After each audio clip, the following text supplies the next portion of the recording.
वापस अभी आते थे प्रोसेस के बारे में। अब प्रोसेस मतलब कौन सी प्रोसेस? सबसे जो पहली प्रोसेस मैं अभी पढ़ता हूं एकदम सिंपल वाली आइसोकोरिक, ठीक है, आइसोकोरिक प्रोसेस, ठीक है।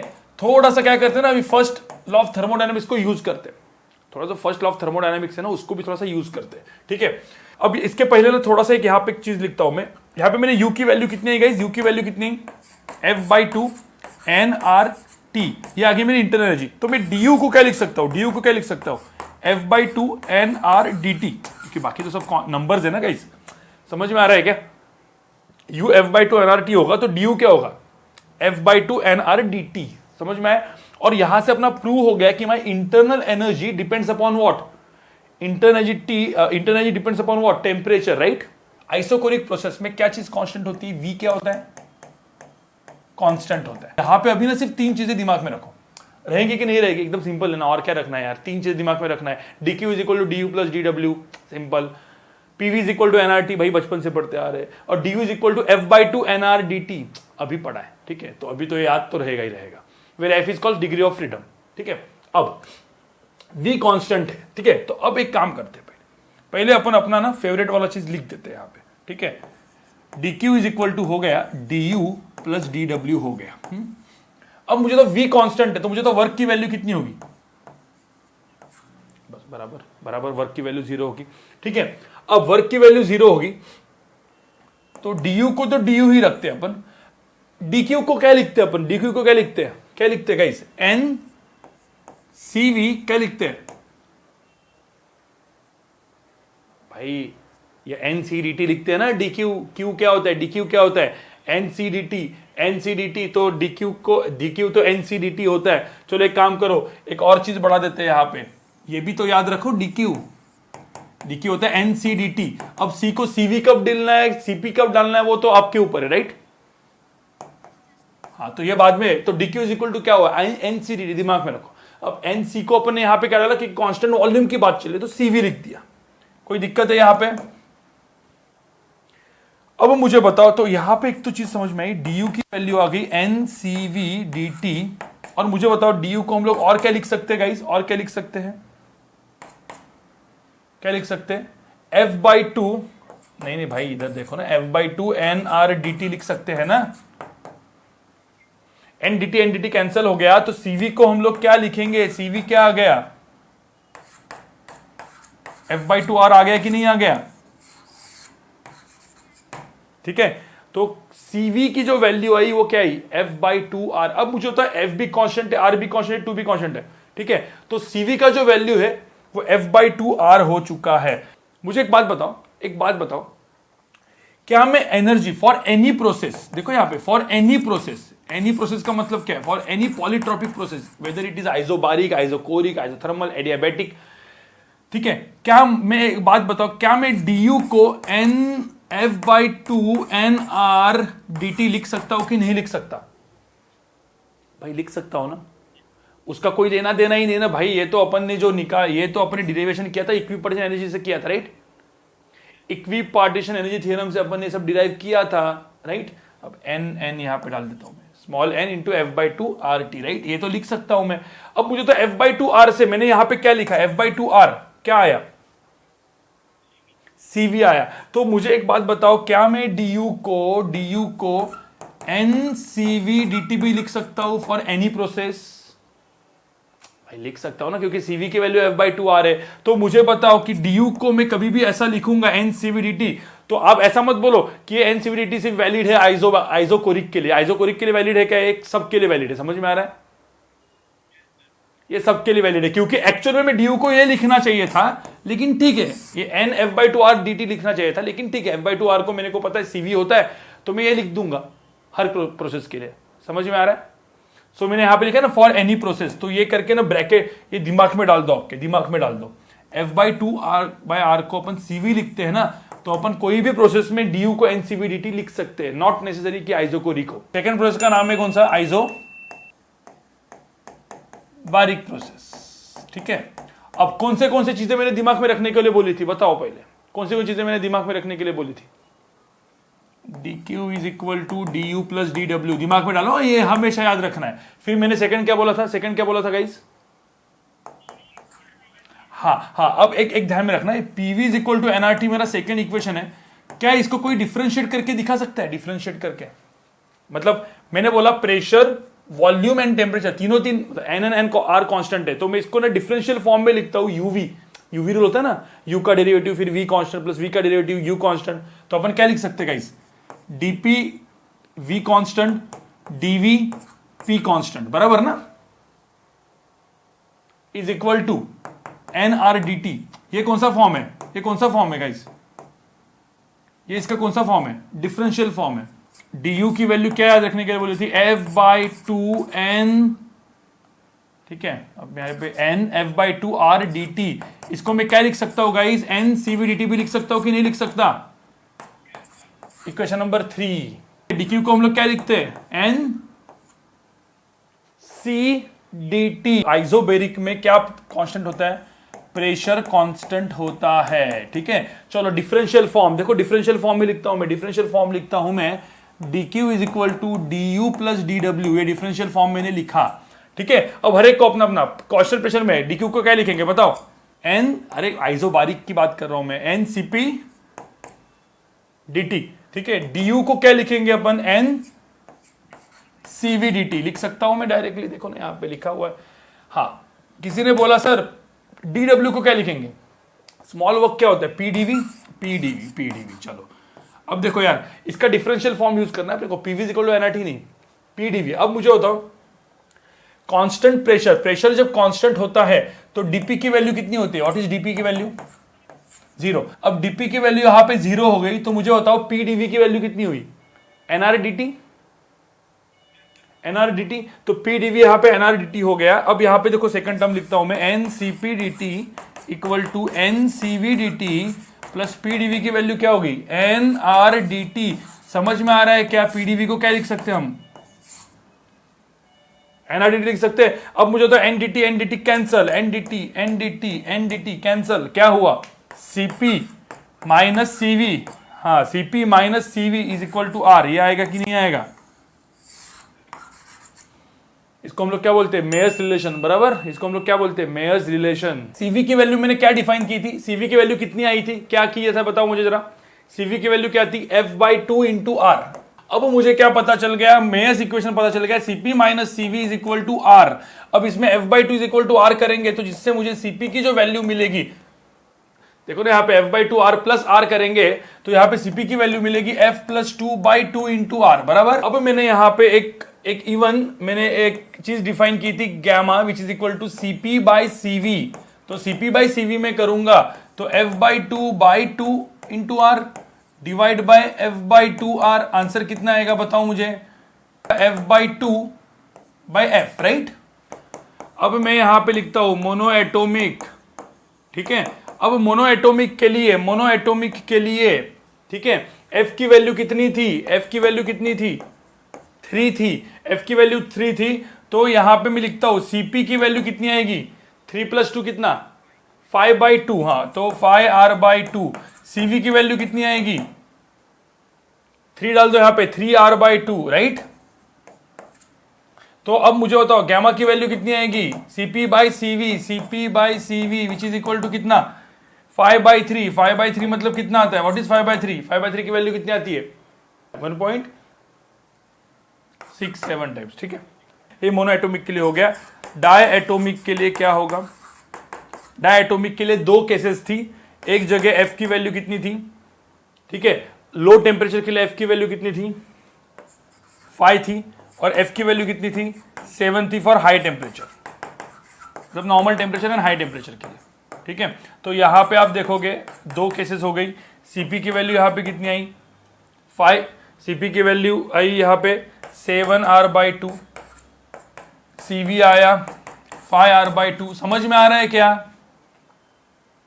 सीपी एंड सीवी हो गई, तो गैमा की वैल्यू क्या आ गई? CP by CV which is 7 by 5 which is equal to कितना? 1.4। अब फॉर हाई टेम्परेचर के लिए सीपी की वैल्यू कितनी आई? हाई टेम्परेचर के लिए सीपी की वैल्यू कितनी आई?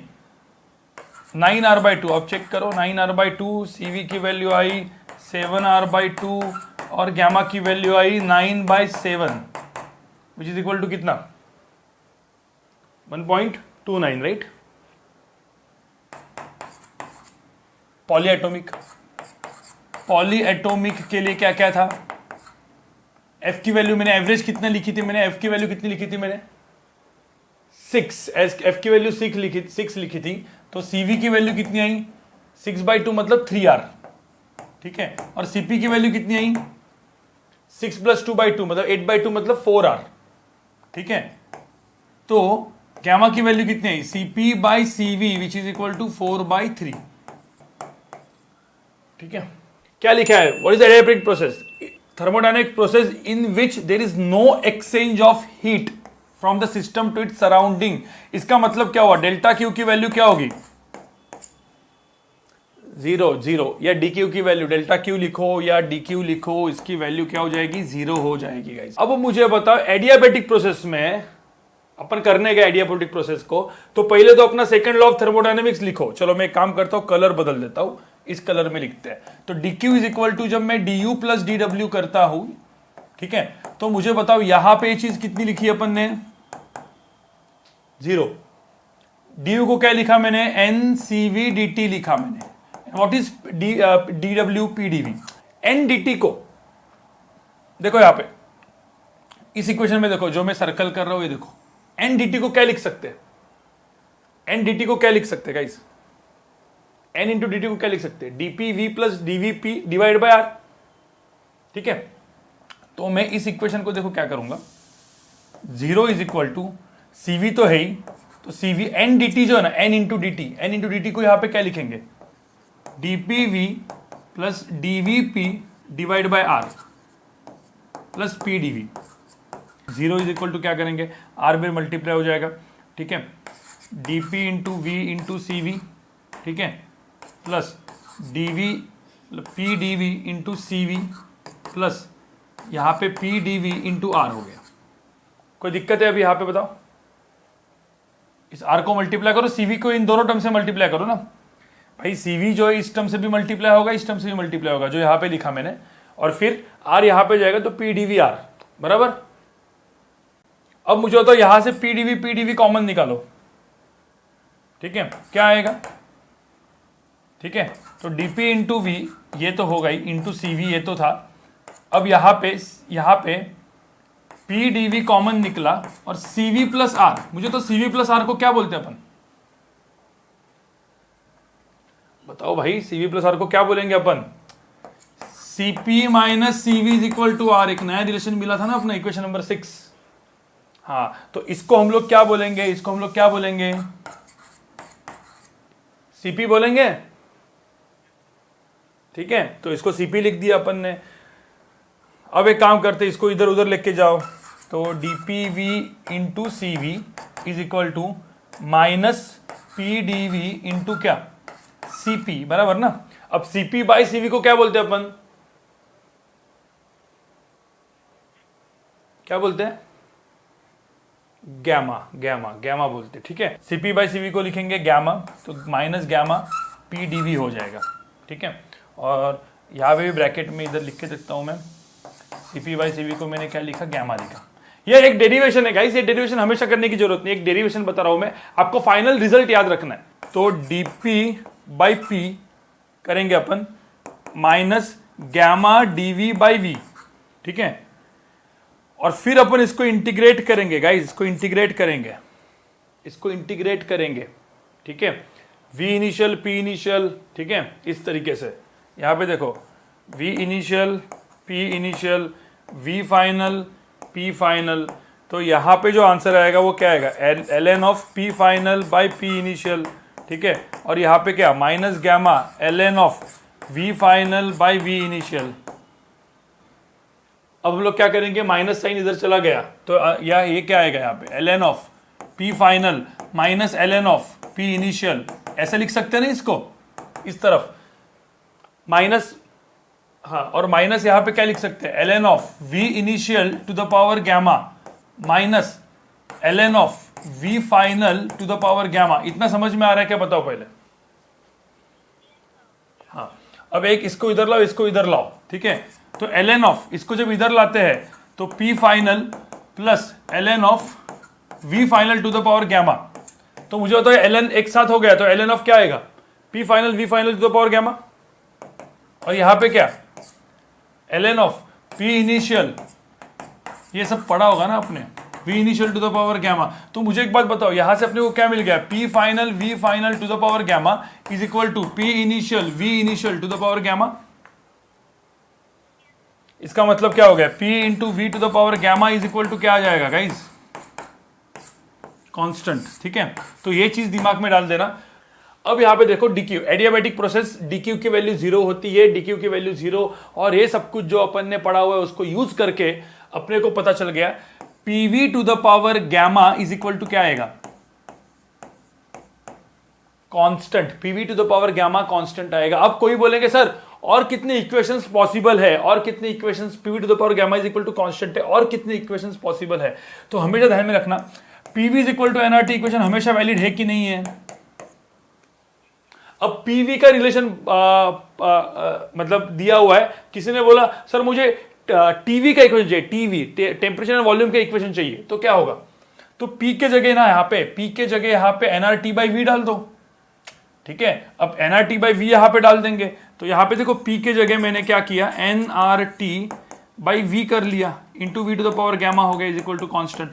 तो अब मुझे बताओ ये सब जो है एन आर विनर सब कुछ यहां पे लेके गए, तो टी यहां पे देखो रिलेशन क्या आया, रिलेशन क्या आया, इधर से मुझे मेरा रिलेशन क्या आया, T V to the power gamma minus 1 equal to constant आया कि नहीं है। हाँ, अब ये Vt आ गया, Vt का इक्वेशन आ गया P, अभी कौन सा चाहिए Pt, Pt का चाहिए, तो Pt का क्या करना पड़ेगा, ये जो है ये P। ठीक है, अब इसके जगह V to the power, V को क्या लिख सकते हैं भाई, V को क्या लिख सकते हैं, V को nRT बाई P लिख सकते हैं ना, तो यहां पे लिख दो nRT बाई P, ये लिख सकते हैं, टू द पावर गैमा हो गया कांस्टेंट। तो अब मुझे बताओ ये nR बिनार सब इधर आ गया, तो यहां पे आंसर क्या आया, P टू द पावर क्या, P टू द पावर क्या 1 minus gamma and T to the power gamma is equal to constant. ऐसा आ गया ना, समझ में आ रहा है क्या। ये इक्वेशन बहुत इंपॉर्टेंट है फॉर एडियाबेटिक प्रोसेस, फिर you know what gamma is Cp by Cv, समझ में आ रहा है। And gamma differs from monoatomic, diatomic, polyatomic molecules के लिए अलग अलग होता है गैमा। ठीक है, अब work done in adiabatic process. ठीक है, किसी ने बोला work done in adiabatic process कैसे कैलकुलेट करेंगे। ठीक है, work done in adiabatic process कैसे कैलकुलेट करेंगे, इसके दो वेज है, 2 वेज से हम लोग कर सकते हैं। एक वे क्या होता है पता है, यहां पे सब लोग देखो, एक वे क्या होता है, जब मैं लिखता हूं delta Q is equal to, मतलब डिफरेंशियल फॉर्म यूज करो, डिफरेंशियल फॉर्म यूज करता हूं, D Q is equal to D U plus D W. तो अब मुझे पता है एडियाबेटिक में डी क्यू की वैल्यू कितनी होती है, 0 होती है। ठीक है, डी यू की वैल्यू क्या होती है, N C V D T होती है, प्लस होता है वर्क डन। तो मुझे होता है वर्क डन की वैल्यू आई कितनी, तो वर्क डन क्या आई, minus N C V D T आ गई। अब इंटीग्रेट करेंगे तो वर्क डन आएगा, तो वर्क डन जो आया यहाँ पे, ठीक है, तो वर्क डन कितना आया, माइनस एन सी वी। ठीक है, डी टी का इंटीग्रेशन क्या होगा, इंटीग्रेशन करेंगे यहाँ पे, इंटीग्रेशन कर लेना। ठीक है, अब सपोज टेम्परेचर चेंज हो रहा है T1 से लेके T2 पे। ठीक है, तो यहां पे आंसर क्या आएगा, NCV T2 माइनस T1। अब माइनस साइन इधर डाल दो तो N, या फिर ऐसा कर लो, यहां पे 1 मिनट रुको। अब CV की वैल्यू क्या डालते हैं, CV की वैल्यू हम लोग क्या डाल देंगे, एक दूसरा है, इधर तुम ये लिख सकते हो, देखो ये भी एक अपना, ये भी एक है, ये भी लिख सकते हैं, या कुछ कुछ लोग ऐसा भी करते हैं, F/2R T2 minus T1, sorry T1 minus T2, minus N हटा दिया मैंने, माइनस एन अंदर लेके गए, तो क्या आएगा T1 माइनस T2। ठीक है, अब NRT1, अब मुझे बताओ F/2 बाहर निकाल रखो और ऐसा कर लो ना, NRT1 माइनस NRT2, क्या बोलते भाई इसको, व्हाट इज NRT1, P1V1 ना भाई, P1V1, और इसको क्या बोलते हैं P2V2, मतलब इनिशियल फाइनल भी बोल सकते हैं अपन, कुछ लोग बोलेंगे P initial V initial P final V final, P initial V initial minus P final V final divide bye, ठीक है, 2 इंटू F। ठीक है, F/2 इंटू, ये भी आ गया, ये भी आ गया। Cp बाई CV की वैल्यू क्या होती है, गैमा, और गैमा की वैल्यू क्या होती है, F/2 डिवाइड बाय क्या, एफ। तो एफ को अब हम लोग थोड़ा सा मतलब इसी चीज को हम लोग गैमा के हिसाब से लिखते हैं। तो गैमा इज इक्वल टू क्या आएगा, तो gamma into F is equal to F.